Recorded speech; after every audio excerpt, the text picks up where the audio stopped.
Bonsoir Claire, bonsoir à tous. Bonsoir.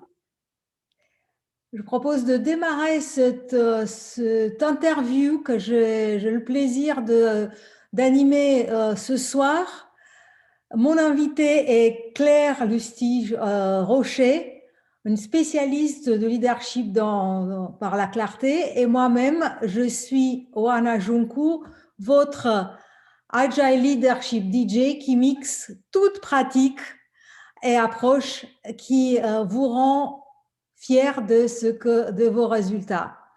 Alors, j'anime ces interviews dans le cadre du festival Agile 20 Reflect, qui est un festival planétaire avec plein d'événements pour célébrer 20 ans du manifeste Agile. Et ces dialogues font partie des initiatives de la communauté française, mais il y en a aussi d'autres événements. Et si vous voulez aller voir tous les événements et soutenir aussi notre communauté, je mets dans le chat le lien. Voilà, vous pouvez voir tous les événements là-bas. Avant de commencer, je voulais aussi vous présenter brièvement l'initiative de mes camarades, nos camarades de la communauté Agile, de créer une fresque sur le festival. Et cette fresque est sur un mur virtuel, un mural. Pareil, je vais mettre tout de suite le lien dans le chat. Et je vais le remettre plus tard pour ceux qui viendront plus tard.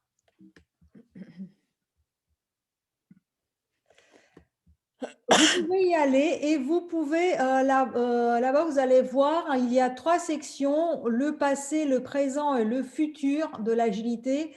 L'idée du festival était d'organiser ces événements et réflexions un peu comme le conte de Noël de Dickens, le fantôme du passé, présent et futur. Donc, allez-y sur ce mural. Vous pouvez mettre des post-it avec toutes les idées que cette interview va vous inspirer, et il y aura une équipe de facilitateurs graphiques qui transformeront vos propos dans une grande fresque. Donc, merci de votre générosité. Allez-y et ne vous privez pas. C'est à utiliser sans modération. Voilà pour l'introduction du festival. Et maintenant, comme je disais au début, mon invitée de ce soir, Claire Lustige-Rocher, une spécialiste, une experte de leadership par la clarté. Et j'ai le grand plaisir de laisser la main à Claire pour se présenter plus. Alors, merci Oana. Et tout d'abord, je voudrais dire que je suis ravie de cette invitation et de pouvoir parler de leadership dans ce contexte et dans cet espace. Donc, je te remercie. Alors, qui suis-je? Donc, je m'appelle Claire Lustige-Rocher. Je suis coach et consultante depuis plus d'une trentaine d'années, donc dans les domaines du management et du leadership. Et si je veux résumer un peu cette expérience de plus de 30 ans, j'ai envie de dire que j'ai eu 3 vies et je suis en train d'entamer la 4e. Alors, dans ma première vie, j'ai fait des études de géologie, voilà, de géologie structurale.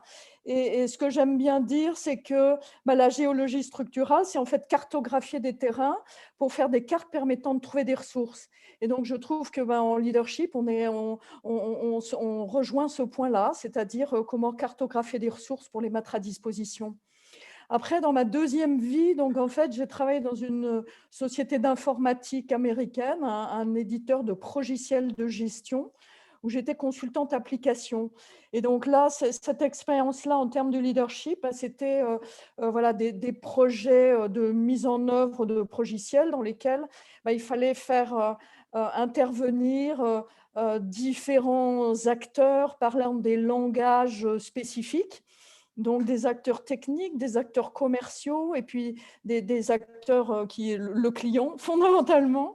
Et tout ça pour la réussite du logiciel. Donc ça, en termes de leadership, ça me ramène vraiment à des compétences de communication, de faire communiquer des gens qui parlent des langages complètement différents. Et puis ma troisième vie, donc, qui occupe la majeure partie de ces 30 ans, c'est une consultante pour une société de conseil anglaise pour concevoir, gérer et animer des grands projets de développement du leadership dans des grandes entreprises comme la Société Générale, la BRD, en Roumanie, un clin d'œil pour toi, Christie's, l'Agence spatiale européenne. Voilà, donc ça, c'est des grands projets fondamentaux de leadership. Et puis, bah, l'année dernière, comme pour nous tous, il y a eu le premier confinement. Moi, je l'ai vécu comme une période où j'ai eu l'impression d'être en suspension. Et finalement, de façon tout à fait involontaire et bénéfique, en tout cas c'est un aspect bénéfique pour moi, j'ai eu l'impression que les choses comment dire, se sont triées d'elles-mêmes. Toutes les activités que j'avais se sont triées et finalement, il y a des choses qui sont tombées et d'autres qui ont émergé. Il y a une chose essentielle qui a émergé, c'est ce leadership par la clarté, auquel je me suis formée il y a à peu près 8 ans et que j'avais surtout utilisé à titre personnel. Et là, aujourd'hui, en fait, j'ai envie d'amener ça dans la sphère professionnelle. Merci beaucoup Claire pour ce portrait. Et avant de entrer plus dans l'aventure dans laquelle tu es sur le leadership de la clarté, tu as présenté ton portrait professionnel. Et maintenant, faisons un portrait de qui tu es, Claire, avec un petit quiz portrait chinois, si tu es d'accord. Ok, ça marche. Si, si tu étais un végétal, Claire, tu serais quoi? Alors, c'est toujours difficile dans ces quiz de choisir. Je serais un poirier. Parce que je trouve que c'est un arbre qui pour moi est très beau parce il y a un tronc, c'est un arbre qui est très grand et majestueux. Il a un tronc et en général qui se divise après en 2 ou en 3. Et donc j'aime bien cette notion de voilà, se diviser entre différentes branches. Merci Claire. Et si tu étais un livre, tu serais lequel? Euh, alors je pense en fait au dernier livre que j'ai lu qui est d'un auteur que je découvre qui s'appelle Douglas Kennedy. Alors je ne me rappelle plus du titre du livre, mais c'est l'histoire d'un écrivain qui s'appelle David Armitage, un écrivain qui galère pendant des années, et puis après, il explose complètement, et puis il dégringole, et puis il remonte. C'est très en haut et en bas. Je trouve que la vie, c'est souvent comme ça. Merci. Et si tu étais une ville, Claire, tu serais quelle? Une ville. Une ville. En fait, j'ai envie de choisir la petite ville auprès de laquelle j'habite. Donc là, je suis à la montagne. Donc, c'est un gros village. Et en fait, avec mon mari, donc là, depuis le confinement, on est resté ici, puis je travaille en virtuel. Et on se disait, en fait, on a beaucoup plus de vie sociale à proximité de ce gros village qu'en banlieue parisienne où tous les gens qu'on connaît, ils sont à 1h30 de voiture, quoi, 1 heure ou 1h30, de transport en commun. Et là, je prends ma voiture et en 10 minutes, je vais chez quelqu'un que je connais boire un verre. Bon, il faudrait peut-être pas trop que je dise ça parce qu'on n'est pas censé le faire, mais en temps normal, c'est ce qu'on fait. Merci beaucoup Claire. Et si tu étais une célébrité? Ah,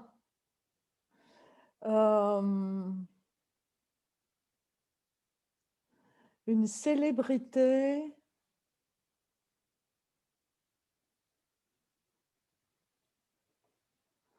Écoute, là, je sèche.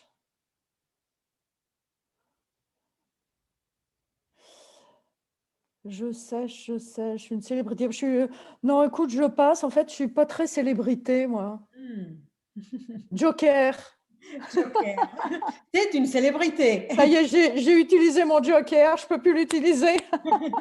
Et la dernière question, donc tu pourras plus utiliser ton joker. Et si tu étais une musique, une pièce de musique, ce serait laquelle? Alors, une musique, c'est plus facile. Donc, c'est mon musicien préféré, qui est un guitariste américain qui est décédé, qui s'appelle J.J. Cale.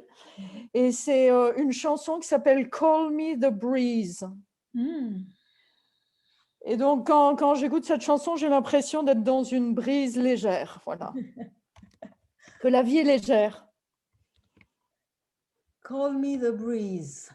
Merci. Surtout, alors je rajoute, surtout jouer avec Eric Clapton dans un concert je crois que c'est dans l'Oklahoma, enfin je ne sais plus. Et Eric Clapton, enfin si vous tapez J.J. Cale, Call Me the Breeze, il faut taper Eric Clapton et J.J. Cale et vous tombez, il y a une photo d'Eric Clapton avec une guitare qui est extraordinaire. Je vous laisse découvrir. Ouais, c'est ça.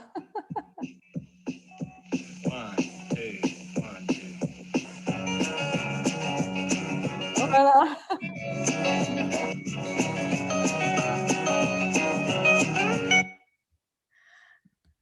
Merci Claire, merci de nous avoir fait découvrir J.J. Cale. Revenons, et merci pour ton portrait, merci de nous dévoiler un peu de toi, au-delà du profil et le portrait professionnel. Revenons sur le leadership, et tu avais utilisé une jolie image sur le leadership quand tu t'es présenté et tu as présenté tes vies. Ma première question que j'ai envie de poser, aujourd'hui, leadership, c'est un mot qui, à force de nous faire rêver, risque de nous faire agacer. C'est quoi le leadership pour toi?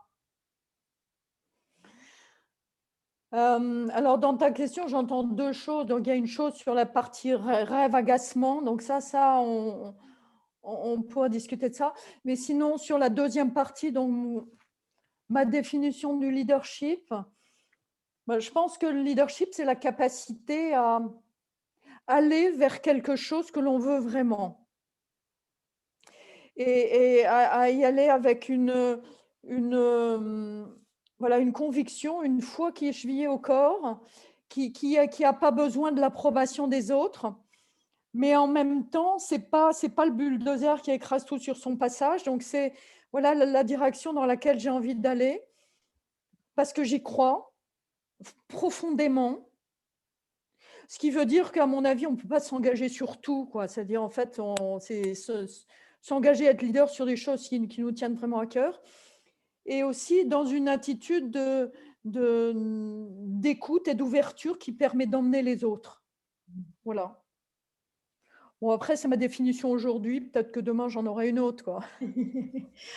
Ici et maintenant, c'est ma définition. Ici et maintenant, c'est la capacité de croire dans quelque chose et puis amener les autres Et d'y aller, quoi. oui, Ouais. d'y aller. Et amener les autres, mais en les écoutant. Ouais, en les inspirant, en les entraînant et en co-créant avec eux. Co-création, un élément très, très important. Et pour compléter cette définition d'une façon concrète, si tu as un modèle de leadership, si tu penses à quelqu'un qui est ou qui était un modèle de leadership pour toi, qui est quelqu'un que tu as connu, mais ça peut être aussi une personnalité, on parlait des célébrités tout à l'heure, Quelles sont les qualités de leadership que tu admires chez cette personne? Les qualités des leaders que j'admire. Moi, je trouve que, en tout cas, les leaders auxquels je pense, ceux qui m'inspirent, c'est justement ceux que j'ai envie de suivre. Je trouve que c'est des gens qui, à la fois, c'est-à-dire il y a à la fois ils ont atteint des choses grandes et en même temps ils ont une capacité d'humilité. Il y a un côté humilité, il y a un côté remise en question personnelle, mais qui n'est pas une remise en question qui est douter de tout et de rien, enfin de tout surtout, mais qui est une capacité d'ouverture et de continuer à être dans l'apprentissage, quoi. Donc avec un aspect de curiosité très important. Et il y a une phrase qui pour moi enfin, est fondamentale à ce niveau-là.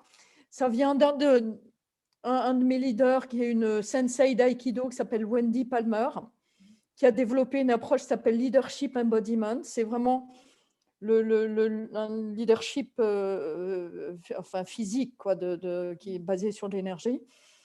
Et elle a une phrase qui moi, m'inspire énormément. Elle dit « La vie, c'est 50%, so life is 50% mastery and 50% mystery ». Donc, c'est la maîtrise, c'est moitié maîtrise et moitié mystère, quoi. Et donc, la maîtrise, pour moi, c'est... J'ai créé en tant que leader, enfin, je ne parle pas de moi en particulier, c'est une façon générale. Voilà, je maîtrise un certain nombre de choses, je suis expert dans certaines choses, j'ai des grandes capacités, et j'ai réalisé un certain nombre de choses. Et en même temps, et donc ça, je suis capable de le transmettre et de le déployer. Et en même temps, je suis ouvert, et donc c'est la partie mystère, je suis ouvert à ce qui peut encore se produire dans l'émergence et dans la curiosité de l'infini, de l'inconnu. C'est comme s'il y avait le connu et l'inconnu. Et je trouve que cette humilité des leaders, c'est aussi une entrée dans cet inconnu et cette émergence. Merci Claire, c'est tellement inspirant ce que tu dis, le leader, c'est l'humilité dans la grandeur et j'aime beaucoup. Et, et dans l'humilité, c'est aussi, comme tu dis en anglais, surrender. Ouais. Lâcher devant l'inconnu, accepter surtout qu'il y a de l'inconnu. C'est Ouais. tellement important. Sont des superbes qualités que tu viens de décrire. Et c'est à ce moment-là que j'ai envie de préciser, Claire, que tu es une experte et tu travailles depuis très longtemps, comme tu as dit, avec des leaders sur le chemin, le voyage envers le leadership. Moi, dans l'agilité, et je suis ravie de faire découvrir tes compétences à la communauté agile. Ce que tu m'avais fait part, c'est que les agilistes qui ont travaillé avec toi ont dit que ton approche sur le leadership par la clarté est un accélérateur Oui. pour l'agilité aussi. Alors, tu m'avais dit que c'est une approche qui vient de Canada, qui est assez peu connue en France. J'ai hâte que tu nous dises plus sur le leadership par la clarté, ou clarity leadership, je pense. Oui. Clear leadership, oui, le leadership par la clarté, en fait, j'ai envie de commencer par, bon, déjà, le fait que c'est un parcours, voilà.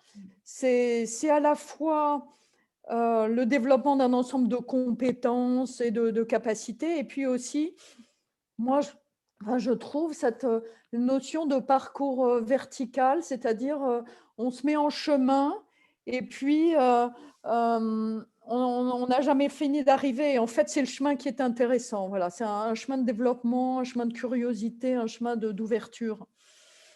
Et d'une façon plus concrète, euh, le point de départ, c'est vraiment la notion de collaboration et de partenariat.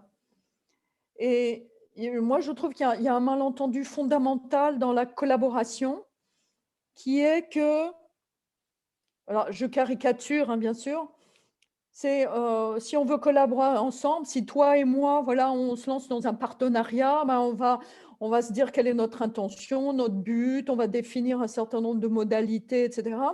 Et puis, en admettant qu'on s'entende bien, on se connaît un petit peu, voilà, il y a un bon fit entre nous, on se dit, OK, banco, c'est parti.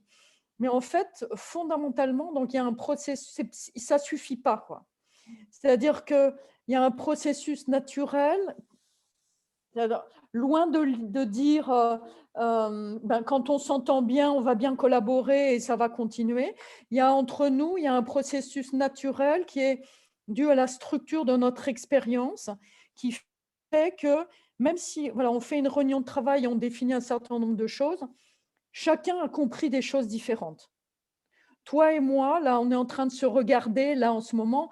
Moi, je te vois, j'observe un certain nombre de choses. Toi, tu me vois, tu observes un certain nombre de choses.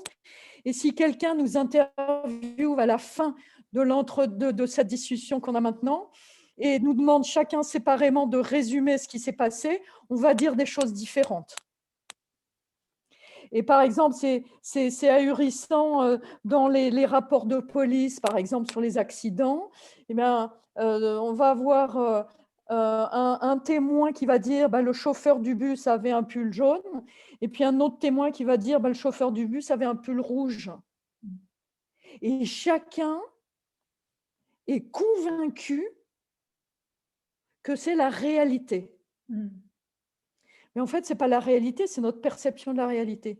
Et donc, le leadership par la clarté, c'est un processus qui permet de clarifier ces divergences qui sont naturelles, qui sont parfaitement normales, parfaitement naturelles, et qui font que quand on commence à collaborer, ben, on va se mettre d'accord et puis on va s'éloigner.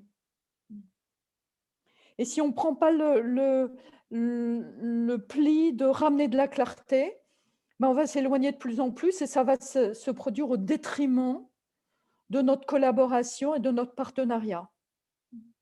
Donc, ça ne suffit pas de bien s'entendre. Donc, ça demande une sorte de mécanisme de nettoyage. Alors, moi, j'ai traduit ça par le nettoyage du méli-mélo interpersonnel. C'est une espèce de sac de nœuds. C'est-à-dire, on se raconte des histoires en permanence, quoi. Et donc, on crée des sacs de nœuds. Voilà, et donc le leadership par la clarté, c'est cette espèce de nettoyage pour permettre vraiment de revenir à l'essentiel et de nettoyer notre énergie, enfin de revenir à notre pleine énergie, à de la pleine authenticité, à de l'interaction authentique et efficace. Donc, ça, c'est un accélérateur pour finalement tout ce qu'on peut faire. Et d'ailleurs, c'est valable autant dans la vie personnelle que professionnelle. Moi j'ai commencé avec l'aspect vie personnelle et ça m'a apporté tellement de choses que je me dis c'est dommage de ne pas en faire bénéficier aussi les professionnels, enfin les personnes au niveau pro, quoi. Oui, merci Claire, ce que tu viens de dire, c'est vraiment très important, c'est ce que j'entends. C'est l'alignement entre nous, ou moi, leader dans ma vie personnelle, je suis une personne, et moi, leader dans mes interactions avec l'équipe. Et Ouais. et c'est ce que tu dis par rapport au fait qu'on se raconte des histoires, hein, notre cerveau marche par des narrations. Et, Absolument. et effectivement, parfois on s'invente des choses qui donnent du sens dans une narration. Tu citais le pull rouge ou pull jaune. Et parce que dans notre cerveau, c'est cette couleur-là qui fait du sens, on croit que c'est absolument vrai. Donc ça, c'est vraiment passionnant. Et tu parlais aussi d'écoute et nettoyage. D'ailleurs, ça me rappelle une autre approche qui s'appelle Clean Language, mais à propos Que je de... connais aussi. Oui, Ouais, oui, oui, ouais, ouais. j'en doutais. Oui. Euh, ma prochaine question serait comment se fait ce nettoyage? Alors, ça se fait par ce qu'on appelle des conversations apprenantes. Mhm. Mhm. Voilà, donc il y a, heu, dans le leadership par la clarté, il y a ce postulat, voilà, donc que je viens de donner. Puis il y a des outils, il y a à la fois des éléments de posture, Mhm. enfin de posture mindset, quoi. Et puis aussi donc un processus, processus fondamental de conversation apprenante. Et ce qui est intéressant, c'est qu'il y a à la fois un niveau personnel, c'est-à-dire moi, comment en termes de mindset, quelle est la clarté que j'ai sur mes cartes mentales, voilà, les cartes mentales que j'utilise, les filtres que j'utilise pour, en tant que leader, quelles sont les choses auxquelles je crois, Mhm. les choses auxquelles je ne crois pas, ou voilà, qu'est-ce qui compose en fait ma carte mentale? Avec quelle carte mentale est-ce que je lead, voilà, je dirige ou j'emmène? Quelle est ma capacité à mettre de côté mes réactions, toutes les histoires que je me raconte quand je suis en train d'écouter quelqu'un? Hem, donc il y a un aspect, donc ça a un impact sur ce niveau personnel en tant que leader, ça a un impact sur l'équipe, parce que je suis aussi leader de la clarté que je vais, générer, et de la façon dont je vais, inciter mon équipe aussi, les gens de mon équipe à entrer dans ce processus de clarté. Et puis ça, en le multipliant au niveau d'une organisation, ça, c'est comme si ça faisait, en fait des voilà, c'est comme la goutte d'eau qui tombe dans l'eau et qui fait un et le cercle s'élargit. Et donc ça permet aussi au niveau d'une organisation de penser le leadership comme quelque chose de très simple, qui est accessible à tous et qui, quand il est pratiqué par les leaders au plus haut de l'organisation, a un impact important. Mhm. Il y a tellement d'éléments importants que dans ce que tu dis, Claire, il y a au moins 4, 5 questions qui me viennent toutes, elles veulent Vas-y, sortir vas-y. en priorité haute.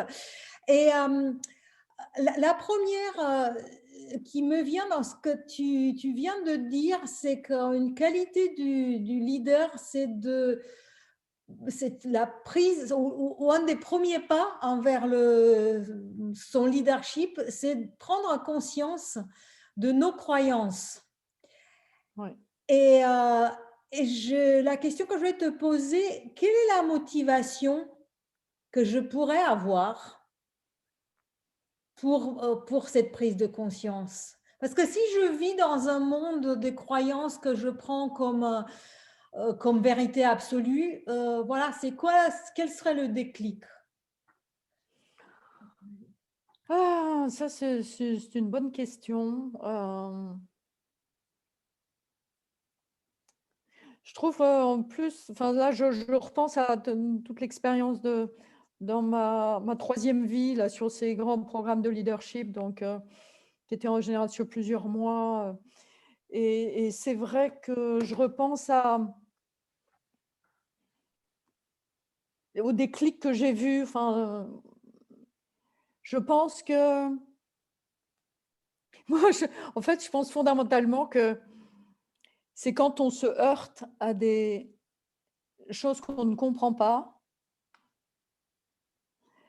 qu'on se dit alors je devrais parler pour moi en fait, parce qu'une des choses qu'on apprend à faire dans Clear Leadership, c'est utiliser le «je» et pas utiliser le «il», «nous», «on» et cetera. Donc en fait, moi j'ai eu l'impression d'avoir des déclics, dans ma vie quand je me suis heurtée à des choses que je ne comprenais pas, mais c'est pas seulement intellectuel, quoi. C'est des choses qui me heurtaient et qui m'ont obligée à remettre en cause, enfin à prendre conscience de mes croyances, de ce que je crois, être bien, mal, intéressant, pas intéressant, efficace, pas efficace, ce qu'il faut faire dans une équipe, ce qui est enfin, voilà, toutes les valeurs, hein, qu'on travaille dans un team canvas. Enfin, c'est un des seuls outils que de l'agilité que je connais. Voilà, toutes ces valeurs, quand elles sont heurtées, moi, je trouve, hein, que c'est ça qui m'a amené à c'est pas le seul déclic, mais je trouve que c'est quand même un gros déclic, quoi.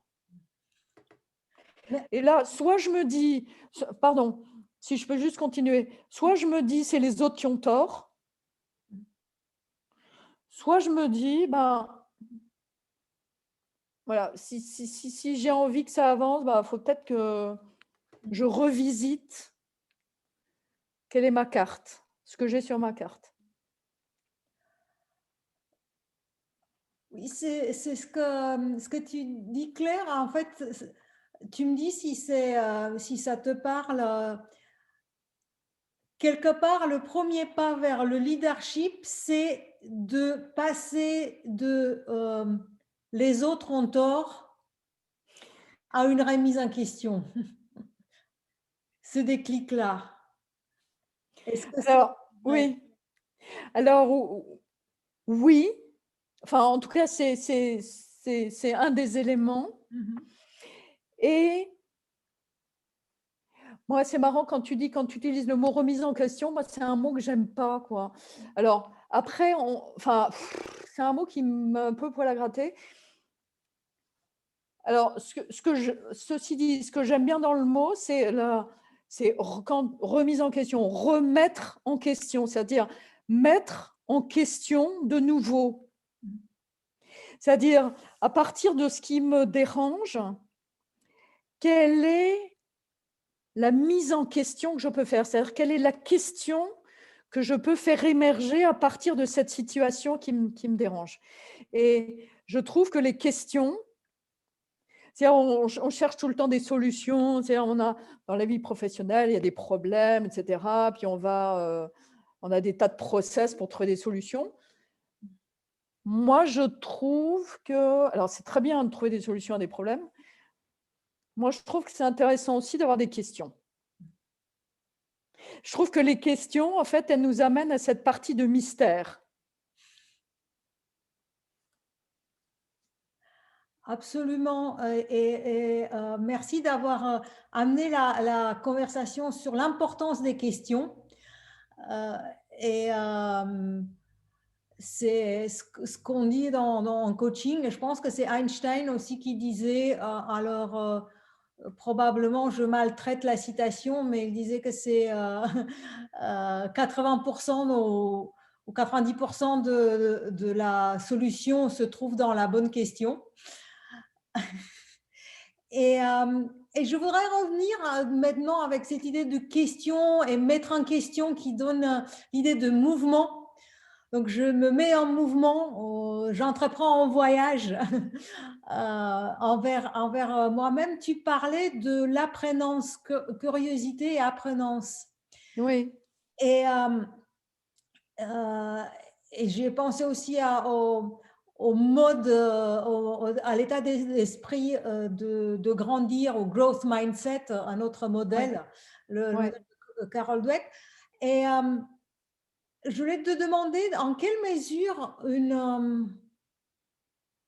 une façon de démontrer du leadership et d'être curieux, apprenant. Oui. euh, Hem,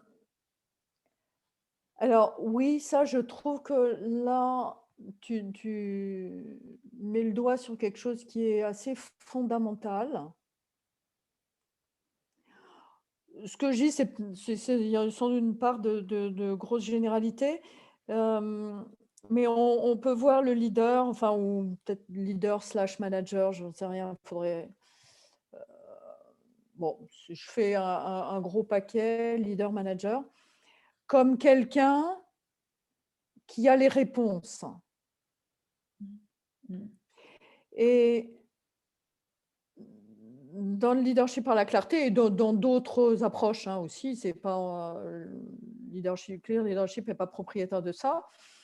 Ce qu'on va dire, c'est que le leader, c'est aussi quelqu'un qui est capable de se montrer apprenant, qui n'a pas de honte à montrer qu'il ne connaît pas. Et j'ai même envie de dire que, parce qu'on dit la curiosité, c'est un vilain défaut. Moi, je trouve que c'est une très, très grande qualité. Et en tout cas, moi, les leaders que j'ai rencontrés, en tout cas ceux qui m'inspirent, c'est des gens qui sont très curieux et qui vont pas avoir de problème dans le fait de se montrer apprenant, ne pas savoir et poser des questions pour découvrir, pour apprendre, pour comprendre quel est le point de vue de l'autre ou comprendre quelle est cette approche, etc. Donc, je pense qu'il y a un côté voilà, valorisation de cet état d'esprit, ce mindset voilà, de curiosité, d'ouverture vers le mystère et vers l'inconnu et vers l'émergence de choses nouvelles. L'ouverture vers l'émergence de choses nouvelles, c'est ma prochaine et probablement la dernière question, parce que l'idée de ces dialogues, c'est j'anime l'interview pendant une quarantaine de minutes et puis après, je laisse la scène aux participants pour poser des questions. Donc là, c'est-à-dire de se laisser porter par, comme tu as dit, par le mystère et par l'inconnu, être confortable avec l'inconnu. À quel point ça peut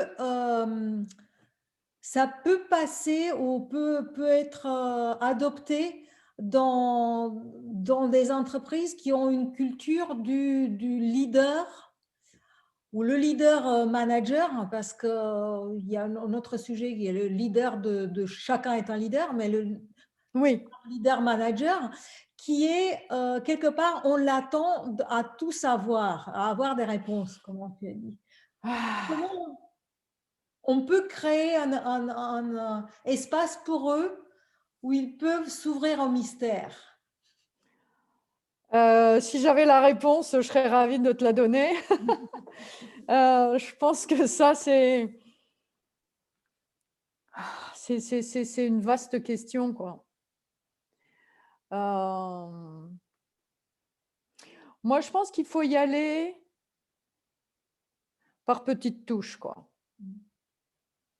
Je pense que ça ne sert à rien si je peux être un peu cash, enfin de chercher à faire boire un âne qui n'a pas soif, quoi. C'est-à-dire, moi, je rencontre des tas de gens qui sont intéressés par ces approches, quoi. Je pense qu'il faut commencer par ceux qui ont envie d'y aller.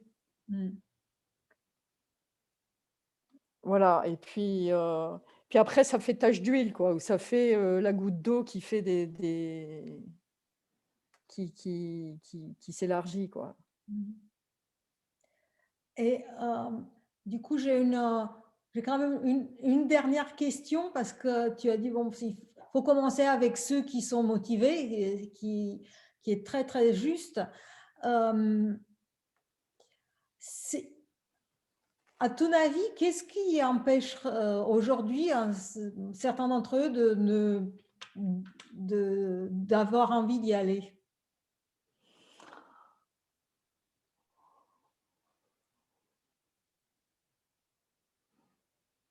Je pense que le mystère, l'inconnu, l'émergence, la remise en question, etc. Comme dans cette formule, c'est-à-dire 50% de maîtrise et 50% de mystère. C'est-à-dire on ne peut pas être que dans le mystère et dans la création, l'inconnu, etc. On a aussi besoin d'être dans le connu, d'être dans la maîtrise, dans la prévision, dans la sécurité. Voilà, et je pense qu'il faut honorer aussi cette partie-là. Et c'est la combinaison des deux. Voilà. Pour moi, un leader, c'est aussi quelqu'un qui sait, parce qu'on a beaucoup parlé de la partie mystère, mais bon, il y a aussi une partie maîtrise, voilà, qui est à honorer. Et c'est plutôt la navigation entre les deux, je trouve, qui fait la qualité intrinsèque d'un leader, enfin du leadership. Merci, merci, merci beaucoup Claire pour tes réponses. Et puisqu'il y a aussi cette partie de maîtrise, il y aura peut-être maintenant d'autres questions, parce que je voudrais laisser la place aux questions des participants. Il n'y a pas de questions dans le chat, mais comme les autres fois, ceux d'entre vous qui ont des questions, faites signe, manifestez-vous, et je vous amène au devant de la scène. On va passer tout de suite à la deuxième question. La deuxième,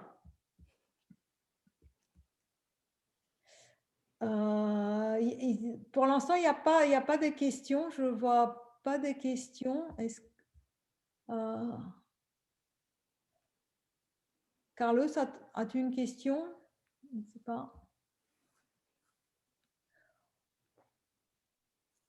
Si, en attendant de voir s'il y a des questions pour Claire, ma question que j'aurais voulu te poser, mais comme je disais, je voulais laisser la place. Quelle est la question, Claire, que tu aurais eu envie que je te pose et je n'ai pas posée? Ah, là, tu me coinces. C'est vrai. Euh,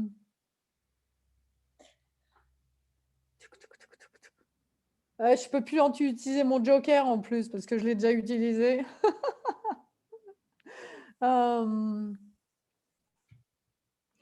Ouais, tiens. Si, voilà. Écoute, je ne sais pas quelle est la question, mais il y a une autre chose que j'ai envie de dire à propos des cartes mentales, parce que moi, c'est quelque chose qui m'intéresse beaucoup en tant que ancienne géologue. Voilà, tout ce qui est cartes, ça me fait frétiller d'intérêt. Donc, ces notions de cartes mentales, donc on a dit tout à l'heure qu'à un moment donné, voilà, par exemple, quand on se heurte à quelque chose qui ne marche pas, ben, ça nous amène à clarifier nos croyances sur ce qui est performant, pas performant, etc. Donc, ça nous amène à clarifier nos cartes, ce qui est sur notre carte mentale. Mais il y a un deuxième aspect pour un leader, je trouve, c'est une fois que j'ai clarifié ma carte mentale, c'est la tenir avec légèreté. C'est-à-dire que moi, je suis persuadée que à travers les différents projets, situations qu'on rencontre, on peut vraiment être amené à changer ses croyances, quoi. Et c'est pas gravé dans le marbre. Voilà, et donc il y a ma carte. Moi, j'ai vraiment une représentation très physique de la carte mentale, hein, comme une carte géologique, voilà. Et c'est comment est-ce que je tiens ma carte, quoi, dans la main, et comment est-ce que je fais évoluer ce qu'il y a sur ma carte. Et il y a une image que j'aime beaucoup, enfin une histoire qui est basée sur une histoire vraie. C'est, je ne sais plus quelle équipe, enfin une équipe ou un groupe de personnes qui se sont perdues dans je ne sais plus quelle montagne. Si quelqu'un connaît l'histoire, il peut intervenir. Donc, ils se perdent dans une montagne et ils ne savent vraiment pas où ils sont, ils ne savent pas comment redescendre dans la vallée. Et puis, il y a quelqu'un qui sort une carte de son sac Et voilà, ils étaient par exemple dans les Andes et c'est une carte des Alpes. Mais en fait, ils ne s'en rendent pas compte. Ils se disent, tiens, voilà la carte. Et puis, ils regardent la carte et ils trouvent un itinéraire et ils redescendent réellement dans la vallée. Et après coup, ils se sont rendus compte que ce n'était pas la carte du lieu, du territoire du tout. Donc, ils ont pris une carte et ça leur a donné la confiance en fait, de trouver un itinéraire pour s'en sortir. Donc, finalement, ce qui est sur notre carte, ce n'est pas si gravé dans le marbre que ça. Oui, oui, oui. Oui, c'est une très belle histoire. Merci de l'avoir partagée. Ça me fait penser à un autre sujet qu'on n'a pas abordé aujourd'hui, mais qui passionne la communauté agile, sont les modèles et les frameworks et leur Ouais. utilité. Et c'est ce que je retiens de ce que tu dis, c'est que le modèle a au moins l'utilité de nous donner la confiance d'aller Ouais, quelque part, même si le modèle ouais. n'est pas bon du tout en soi, mais ça nous permet d'arriver. Bah, un modèle, c'est fondamentalement quelque chose qui nous permet de structurer le chaos, de faire du sens, quoi. Oui, ouais, donner du sens. Et ça permet de nous rassurer. Mais en fait, voilà, moi, je pense vraiment qu'on procède par étapes, c'est-à-dire à un moment donné dans ma vie, enfin, voilà, j'ai la croyance dans tel modèle, ça me donne une structuration qui me permet d'avancer. Puis après, je découvre un autre modèle, quoi. Très, très juste, très, très important, Claire. Voilà, nous avons quelques questions. Donc, il y a Cyril nous pose une question. Les conversations apprenantes, est-ce que c'est un processus complexe, facile à mettre en œuvre? Cyril, est-ce que tu veux mettre ta caméra ou le micro pour poser la question toi-même ou pas? Oui. Merci déjà pour le partage. Je t'en prie. Oui, j'étais intrigué effectivement derrière ce qui se cachait derrière ces conversations apprenantes et du coup si ça pouvait s'appliquer à tout le monde et si ça pouvait se mettre en œuvre facilement ou pas selon les personnes. Alors, merci de ta question, Cyril. Donc, alors, oui, ça s'applique à tout le monde. C'est-à-dire que, comme je disais, la mise en œuvre, c'est aussi en famille, avec des amis. Enfin, ça s'applique à tout le monde. Alors, est-ce que ça se met en œuvre facilement? C'est-à-dire, le process en soi, il est simple. Je parle de mon expérience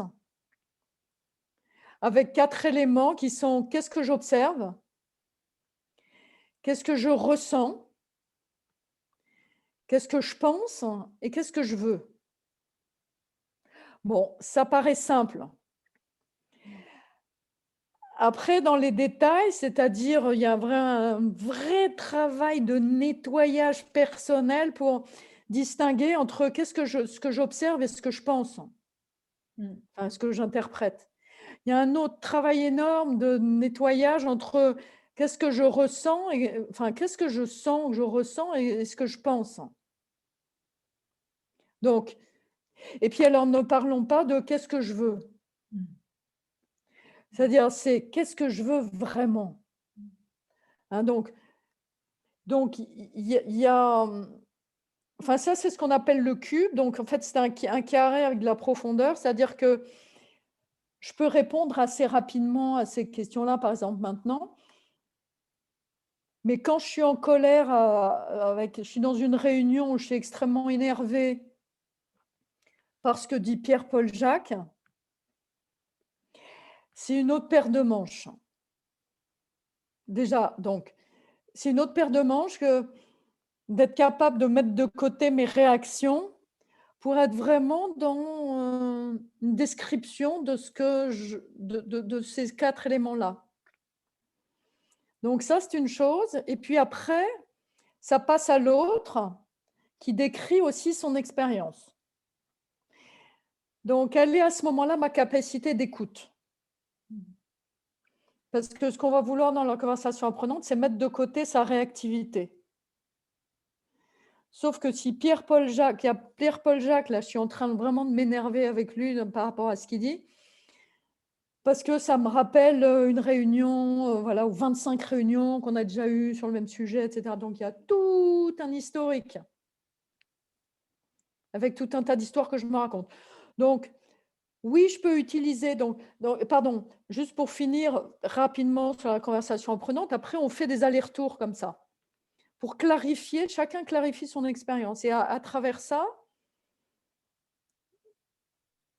il va s'instaurer en fait une autre interaction, un autre type de rapport, et qui va amener à une vraie collaboration. Mais tout dépend en fait du niveau de réactivité que j'ai. C'est-à-dire, si j'ai un gros historique avec Pierre-Paul Jacques, ben, ça risque. Je suis un peu coincée, le nez dans ma carte mentale et dans toutes les histoires que j'ai racontées, et j'ai pas vraiment de la légèreté par rapport à ma carte mentale. Donc, il y a à la fois, pour répondre à ta question, Cyril, il y a, oui, je peux le pratiquer rapidement, facilement, tout de suite, sauf que dans les grosses situations de conflit, ben, en fait, plus on est dans un niveau émotionnel important, plus en fait on revient à son niveau de pratique de base, à son niveau d'écoute de base, etc. Donc, ça va dépendre de la situation. Est-ce que j'ai répondu à ta question? Oui, c'est beaucoup plus clair.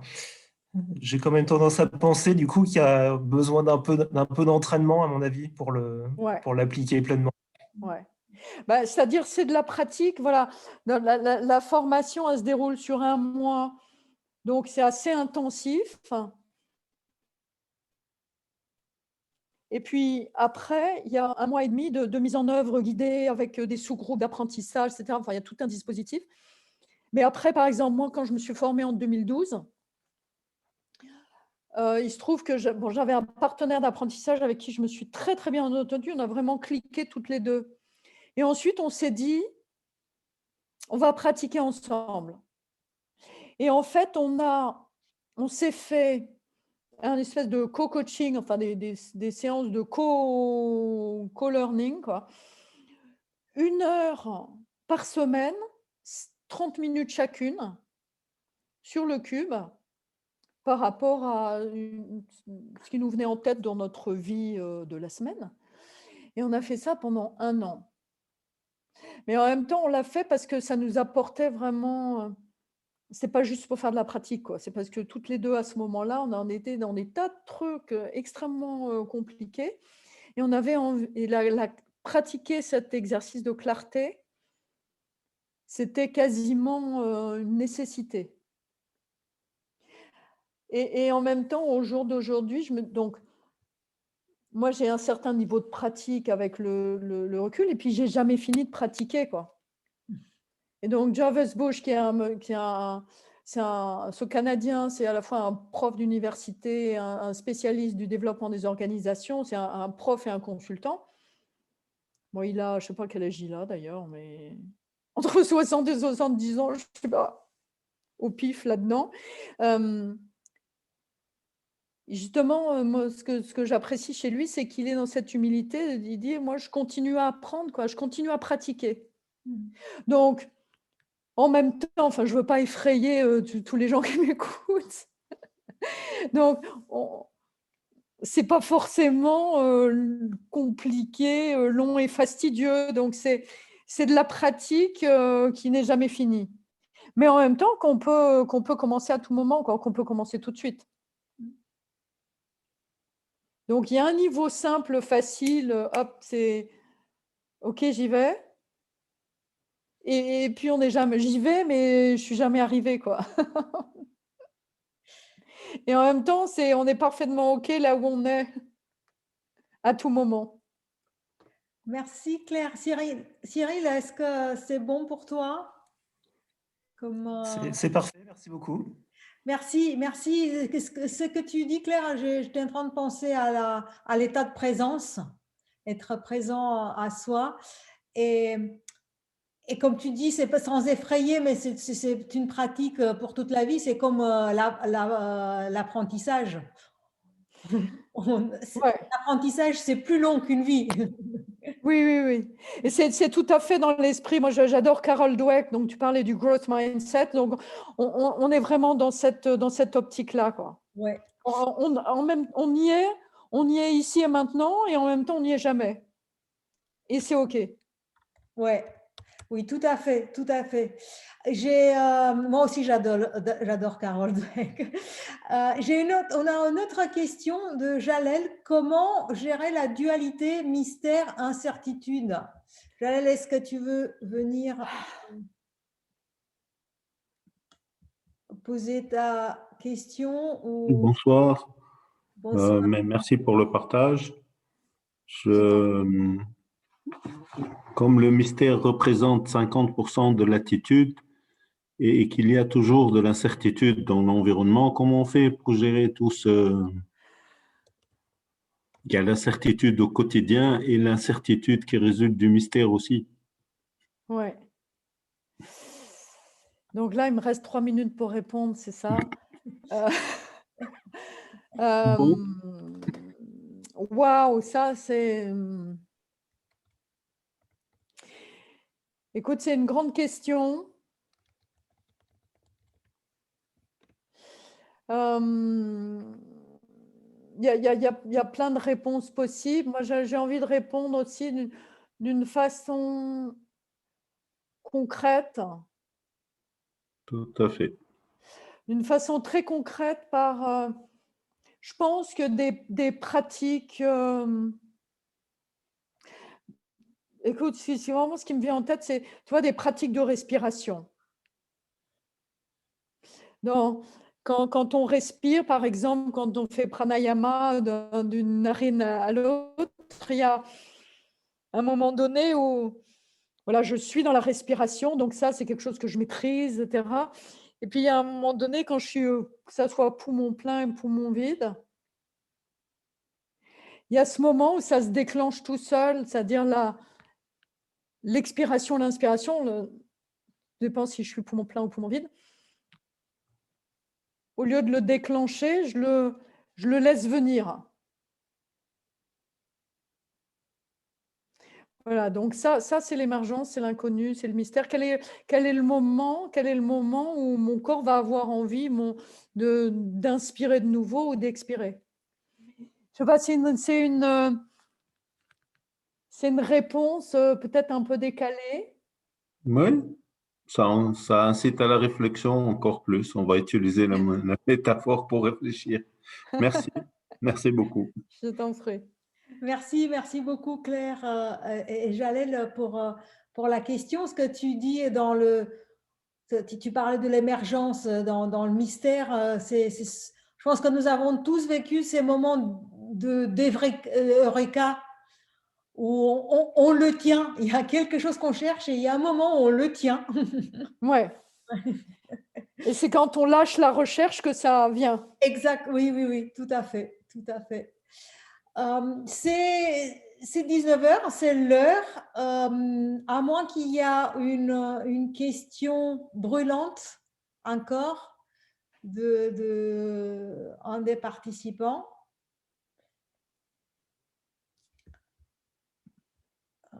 Mais il se paraît que non. Donc, s'il n'y a plus de questions, moi, il me reste juste à te remercier énormément, Claire, pour cette interview inspirante et qui ouvre plein de possibilités. Nous sommes en plein dans le champ de possibles à explorer pour faire émerger. Si tu veux nous dire un dernier mot. Moi, j'ai qu'un seul mot, c'est vraiment de te dire merci. Moi, j'adore voilà, ce genre de situation où on part sur quelque chose et puis après, le fil se déroule. Donc, j'ai vraiment beaucoup apprécié. Je te remercie. Et puis, voilà, moi j'aime bien poursuivre les contacts, continuer les conversations. Donc, si ceux qui écoutent veulent continuer avec moi ces conversations, c'est essentiellement sur LinkedIn. Merci, merci beaucoup Claire. Merci à tous. Je vous dis aussi n'hésitez pas encore une fois de poser vos idées sur la fresque. Vous pouvez accéder aussi après, elle est toujours accessible. Et j'ai une dernière question, si c'est une question rapide, Ruth, qui te demande, Claire, si possible, une référence pour travailler notre carte mentale. Ah, rapide. Ou moins rapide, si ceux qui sont… Moi, en fait, si rapide, moi, c'est ce qui me vient en tête, là, c'est en fait une expérience que j'ai faite, moi, il y a quelques années.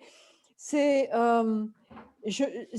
très concret. C'est-à-dire, je me suis acheté un carnet. Et je me suis acheté un joli carnet.